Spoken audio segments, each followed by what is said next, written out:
KPBS On Demand is supported by Paint Care, offering households and businesses in California more than 800 leftover paint drop-off sites for recycling. Quantities of 100-plus gallons of paint may qualify for a large volume pickup. Learn more at paintcare.org. Those hoping to become U.S. citizens might not have to wait in Mexico much longer. Drought conditions in the West are far from just a U.S. problem, and the future of Friendship Park is in question. We're talking about the headlines affecting our cross-border region. I'm Matt Hoffman, and this is KPBS Roundtable.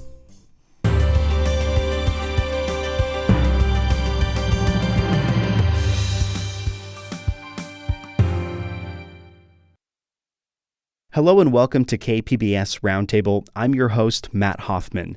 And joining me this week are reporters who have been busy covering a range of stories affecting our cross-border community.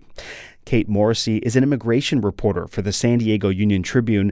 Mackenzie Elmer is the environment reporter from Voice of San Diego.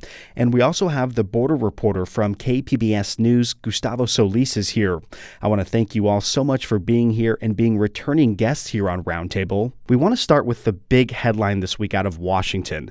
The Biden administration is formally ending the Remain in Mexico policy.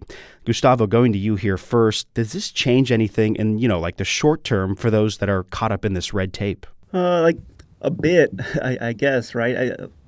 For recap, right, Remain in Mexico is the Trump-era policy that forces asylum seekers to live and wait in Mexico while their asylum cases are adjudicated. And it's controversial because thousands of them were beaten, raped, robbed, and kidnapped while they were in Mexico, and very few of them actually won their cases. This was Trump put roughly 65,000 some odd people in the program until Biden got rid of it. But then a federal judge forced Biden to bring it back. And since then, about 7,000 people have been put in the program. So things will definitely change for those 7,000 people. They'll be finally allowed to enter and live in the U.S. while their cases unfold. But I think it's important to note that Title 42 is still in place, and that's another Trump-era policy that's keeping way more asylum seekers out of the country. And until that policy goes away, I don't think there'll be significant change in our asylum system. And Kate, another term that we've heard for this policy is Migrant Protection Protocol, or MPP for short. You've talked with advocates who have criticized the Biden administration for what they describe as, dragging their feet on this issue. Can you tell us more about what you've been hearing from those people? Sure. So the Supreme Court actually issued its ruling back at the end of June, saying that the Biden administration did have the ability to end the program if it wanted to, and ordered the district court judge to vacate his order that was requiring the program to restart. But the Biden administration did not start having conversations even with the stakeholders who participated in the wind down of the program the last time that it was ended. So the UN Refugee Agency, known usually as UNHCR, was very instrumental in helping to bring those folks who had been waiting in the program under Trump into the United States. They were not contacted after the Supreme Court decision. The organizations here, for example, the organizations that run shelter space on the U.S. side to receive people after they've been released from immigration custody, they had no idea what was going on. And so for everyone who was sort of waiting and watching, it seemed like, okay, you're waiting for the judge to actually vacate the order. You should at least be having these conversations, and those conversations weren't happening. So there was a lot of frustration. A lot of people, even from the moment when the Biden administration restarted Remain in Mexico and defined who the population would be that could be returned, that was actually a broader set of nationalities than existed under the Trump administration. So even from the moment that the program began again, there was a lot of criticism that the Biden administration was doing a lot more than it needed to do to cooperate with the court order. And Gustavo, this policy and others, they've had quite an impact on Tijuana and those organizations that try to care for people trying to get to the U.S. Do we know if this news this week could eventually maybe ease some of the burden on them? Honestly, I doubt it, at least not right away, and just because of Title 42. Advocates I've talked to were obviously stoked that Remain in Mexico is going away, but Title 42 has a significantly bigger impact on the border because it essentially creates this revolving door where under Title 42, border officials can turn away asylum seekers without due process, right? They don't see a judge. They're rarely processed by like CBP or ICE, which means that they just keep on trying to cross over and over again. Individuals crossing multiple times a day. It's driving up border apprehension statistics. It's keeping Tijuana migrant shelters full, even having a local impact here in San Diego with a significant increase in the number of hospitalizations from people who try to climb and fall from the 30-foot tall border wall. I mean, it's so much so that UCSD now at their hospital, they have a dedicated ward specifically for people who fell from the wall. And Kate, we know that you've met with immigrants from around the world who end up in Tijuana. Earlier this year, we saw an influx of Ukrainian refugees during the war there. Those who don't follow this issue as closely might think that those from Mexico make up the bulk of this group, but as some of your reporting shown, that's not really the case, right? I mean, there's people coming from all over. And to piggyback off of what Gustavo was saying, Title 42 affects different nationalities differently. And so right now, I think with the repeat crossings of certain nationalities who are being expelled under Title 42, thinking particularly people from Mexico, it's really hard to get sort of an exact sense of how many people from a particular place are trying to come. What I can tell you is Title 42 is largely affecting people from Mexico, Honduras, Guatemala, and El Salvador. And they are all being returned generally to Mexico, although sometimes we do also see expulsion flights back to country of origin. And there are some expulsion flights to further away places in the hemisphere. But when you look at, who's been able to cross and get their asylum case processed into the United States, we're talking much more about people from Nicaragua, Colombia, Venezuela, Peru, Cuba as well, places where there are not structures in place to facilitate like expulsions to those countries. Those countries are not willing to accept people expelled under Title 42, generally speaking. And then when you have people coming from like Ukraine or different parts of Europe, those folks are generally getting in, but it's very complicated. And I think really exacerbates some of the long-term biases that we've seen in our systems based on nationality, based on race is very much tied to that as well. We'll get back to immigration in just a bit, but now we're going to turn to the environment and Voice of San Diego's Mackenzie Elmer. Her latest piece focuses on the drought. And as you write, Mackenzie, the Baja city of Ensenada is last in line for water from the Colorado River. Do we know how that's affecting daily life there? So for Ensenada, this isn't really a new story, the issue of water scarcity, and for Baja as a state in general. But what is new is the amount of time that people in Ensenada were experiencing their water being shut off by the government. We talked with a woman in Ensenada who had no water sent to her home for a period of 3 months.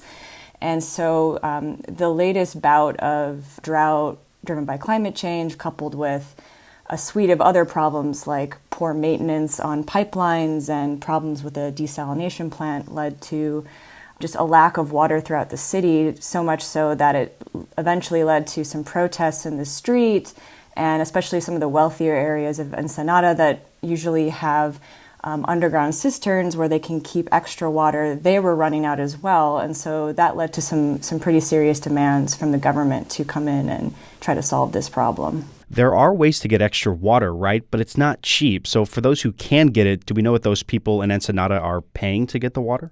Yeah, most people pay, a monthly flat fee for their water in Ensenada, but because they weren't getting any water, they often would have to continue to pay that monthly fee, but they would essentially just have to go out and buy water from the store and they were paying maybe like 4 times more than they normally would have had to pay for water. And it was interesting because the women, a couple of people that I talked to, they said, yes, we would pay more for water. We would pay higher water rates to the government if we could get better service. But as the story notes that we wrote with my collaborator Vicente Calderon from TijuanaPress.com, that just really isn't, I think, a solution on the table right now. The Baja government, in response to these suite of problems, tried to repair a bunch of leaks to a pipeline that gets the Colorado River water to Ensenada. I'm not sure what's going on with the desalination plant, but it's apparently been under-delivering water. And also Ensenada relied heavily on groundwater in the past, but those aquifers are now tapped out by the growing population and the growing agricultural region there. There's a lot of vineyards that need water. And so the demand is really pressing upon the supply there in Ensenada. Let's now bring in Gustavo Solis for a bit of context on how Baja is growing and putting more demand on the water supply there. Gustavo, can you remind us in terms of what you've seen as Americans moving to Baja, maybe because of the cost of living in San Diego or elsewhere? First, I just want to say, Mackenzie's totally right on this. It's not a new problem. And Tijuana and Baja California just have a horrible track record when it comes to infrastructure, right? I mean, just last winter, there was a big rainstorm, literally 3 people died, including one person who was swept up by a current and dragged into the sewer. That kind of tells you everything you need to know about how the city handles infrastructure. There are entire neighborhoods that are not connected to the city's power or sewer lines. And new maquiladoras opening up, they supply their own power because they don't trust the city or state to provide for them. So, I mean, to your question, yes, there's been an influx of San Diegans who are priced out of here, moving to Tijuana and Baja California. A lot of them, it's a shift from the traditional kind of retiree population, and it's more of a younger work from home type population. And that does have an impact on the infrastructure, but that's not the sole issue, right? This sole issue is decades and decades of underinvestment in infrastructure. And I mean, Mackenzie said it, right? Pipes that leak, right? They could have more water if water didn't leak out of pipes before it gets to Ensenada. Or the people of Ensenada would love to pay more and have the state deliver them more water, but the state doesn't have their act together enough to pull that off.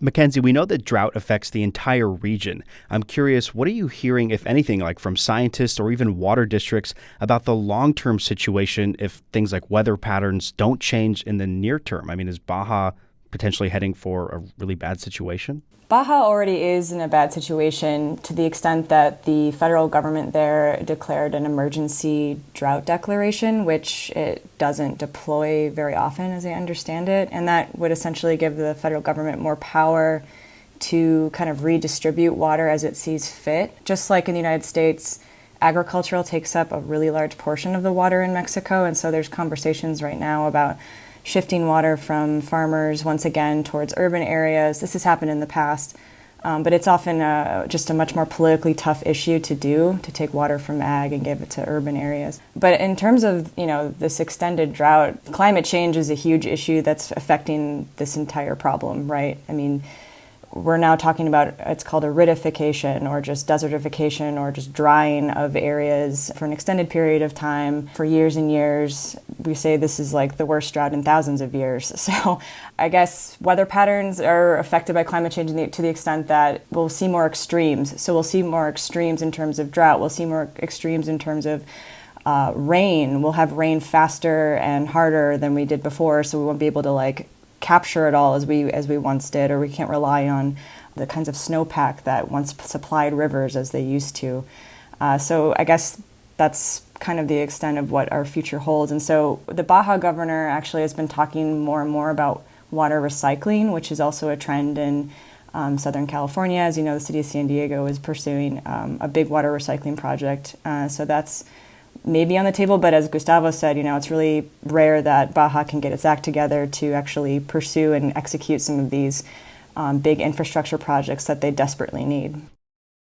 You're listening to KPBS Roundtable. I'm Matt Hoffman, and our guests this week are Mackenzie Elmer from Voice of San Diego, Kate Morrissey from the San Diego Union-Tribune, and Gustavo Solis from KPBS News.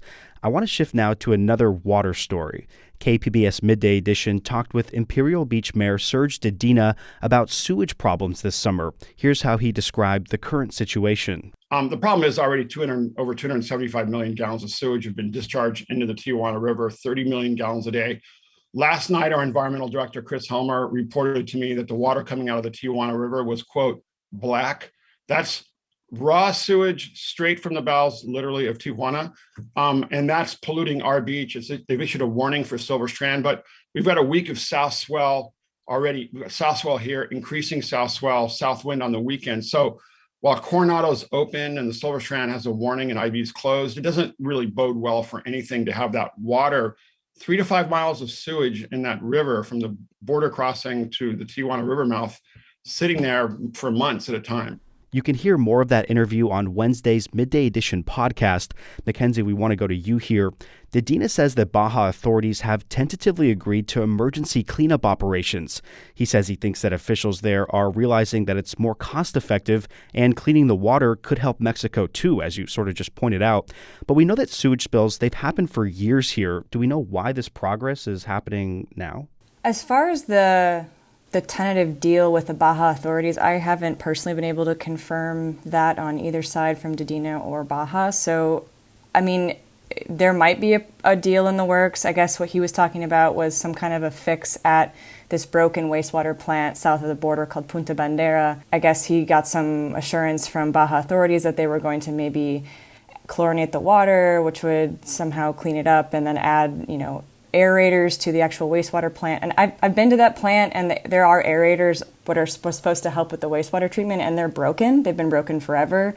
So usually the way that we really see progress in terms of infrastructure on wastewater and is through these large agreements under a treaty between the federal governments or the state governments as well. And so I'm not sure if this is actually going to bode anything for the short term.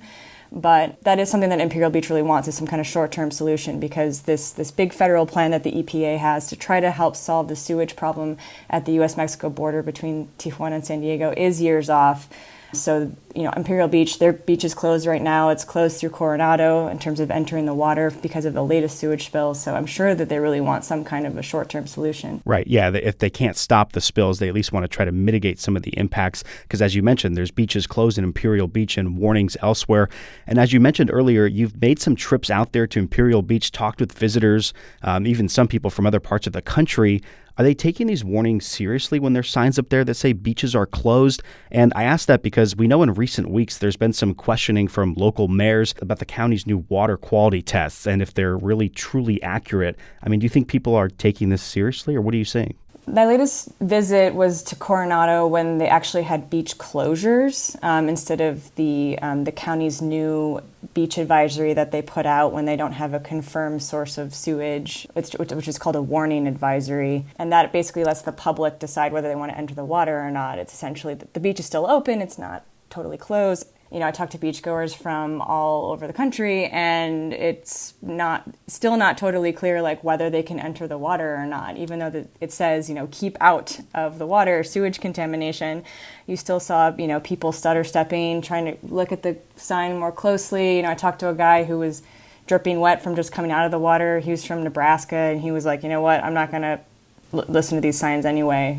I came all the way out here from Nebraska with my kids, and I want to go in the water, so we're going to go in the water anyway. I guess it's more than it comes down to enforcement. And I talked with the lifeguard fire chief, and he said, we don't maybe have enough staff to be consistently telling people to get out of the water. They're going to make up their own minds, but we do try to contact everybody who tries to go in and let them know that there's a sewage contamination. And Gustavo or Kate, any thoughts on how this situation has played out over the summer? And Gustavo, I know you live in Imperial Beach, so you maybe have seen people either swimming or maybe not swimming. Yeah, well, not swimming, I think. Well, just me personally, right? I live in IB. I'm an avid surfer. I can walk to the beach. So on paper, I should be in a pretty awesome situation, but the beach is closed so often that I've only been able to go in the water a handful of times. Now, keep in mind that IB is the go-to beach for most people who live in the South Bay, San Ysidro, Chula Vista, and even National City. It impacts the region way beyond just Imperial Beach. Let's wrap up with another story on the coast, the potential for a new border wall at Friendship Park. Before 2019, it was where friends and families on both sides of the border could go and meet up. Gustavo, what were or are federal officials hoping to construct there? Well, I don't think we actually know. And Kate can answer a lot of these better than I can. Her coverage on this has been great. But I don't think we really know because CBP, to my knowledge, has never really made their plans public. We know what we know from advocacy groups who do have meetings with CBP, and we assume those groups are telling us the truth because CBP has not refuted anything in our reporting. But my understanding is that essentially they were planning to replace the existing fence and kind of visitor area with the same 30-foot tall fence that we've seen throughout the rest of the border. And Kate, do you want to jump in here? Do we know what the plan is there? Yes and no. I think Gustavo's explanation is pretty spot on. We know that initially when the Biden administration came into office, they paused these border wall construction projects that were going on under the Trump administration. Friendship Park was one of those projects. And they've since decided to restart several of them, including the one at Friendship Park. So at Friendship Park, there's 2 layers of fence, not just one.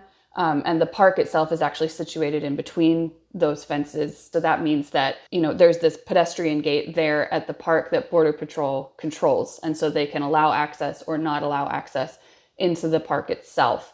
Advocates have been very concerned that in putting in these taller barriers, that gate would go away. They were initially told by Border Patrol officials that there would be no pedestrian gate. And since then, Border Patrol has sort of walked that back a little bit and said, well, we're still figuring out the gates and we'll let you know. And there's going to be a gate in the area. It's still very vague. The park closed down during the pandemic, but even before the pandemic, there were a lot of restrictions on the hours about when people could be in that space in between the fences, how long a particular person or particular family could spend in there, how many people could be in at a time. And so I think right now, advocates are really trying to use this moment to get some public momentum around changing the conversation about what the park could be and what it could look like.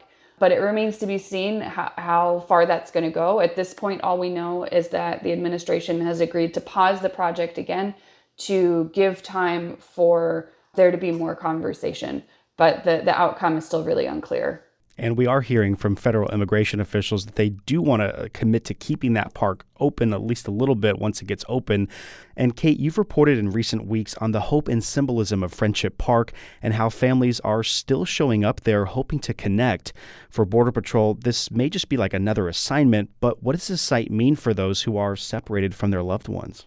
There are a lot of people who cannot cross south and come back who live in this country.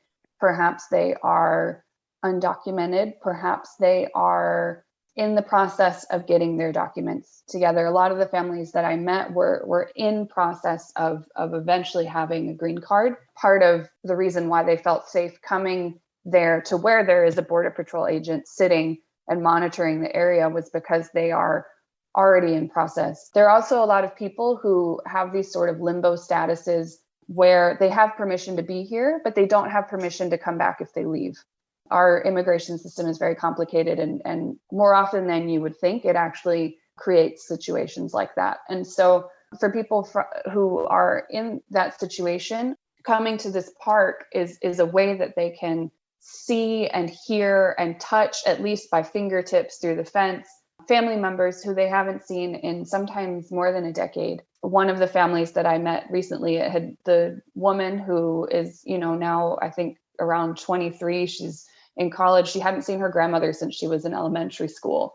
And so her grandmother flew from another part of Mexico to Tijuana so that they could see each other through the fences. And because the gate was closed, because they don't have access currently to Friendship Park, the grandmother was standing on the side of the fence that's closest to the borderline in Tijuana and Playas. And then this young woman and her mother were standing on the side of the second fence, and they still had to be on the phone to hear each other. So they still, had to use technology to interact, even though they were so close to being able to be with each other. But there's still this sort of amount of separation that prevents that from happening. That I think is it's really powerful when you see it in person to really to feel how like there's this almost reconnection happening, but they're still sort of cut short. And I think maybe readers or listeners who haven't experienced something like this firsthand with a family member being in another country for an extended period of time, I think we can all relate to it a little bit from early on in the pandemic when we were all at home. I remember seeing so many news reports about grandparents and grandkids staring at each other through windows, or, even someone creating like a plastic sheet in their doorway so they could hug their grandkid. I don't know if you all remember those stories, but I think that really shows, and reminds us all how important it is to be able to hold our loved ones at some point, and how much it hurts when we can't. And Gustavo, final question will go to you here. Do we have any idea when we could get some closure on this Friendship Park thing? Oh, no idea. No, the federal government isn't particularly transparent when it comes to this issue or a timeline of it. I mean, they said they're going to pause the project and review, but no timeline. I know the advocates are asking for a few months to kind of plan it out and come up with another design, but we really have no idea. And I think Kate brought up a really good point about just President Biden and campaign promises, right? I mean, one of the campaign promises and one of the reasons he was elected was I think he said he wouldn't build another inch of border wall or another foot. I forget what measuring he used, but that's obviously not happening. He's gone back on that one. And it kind of happens over and over again when it comes to border and immigration issues. It was very easy, and you heard a lot of people criticize President Trump from a partisan lens, and President Biden is doing similar things, but isn't getting the same amount of heat he is as his predecessor was, which I think, just for me as a border immigration reporter, it always kind of rubs me the wrong way when one year an advocacy organization will be really blasting an administration, and then there's a party change, but not really a policy change, and the criticism goes away. I think it's very important for people to kind of keep that in mind and just keep our elected officials honest and on their toes about what's happening. So much more to get into, but we're going to have to end it there. I want to thank our guests this week, Gustavo Solis from KPBS News, Mackenzie Elmer from Voice of San Diego, and Kate Morrissey from the San Diego Union Tribune. You can subscribe to the KPBS Roundtable podcast and listen to this or past episodes anytime. I'm Matt Hoffman. Thanks so much for being here with us. We'll be back with you all next week.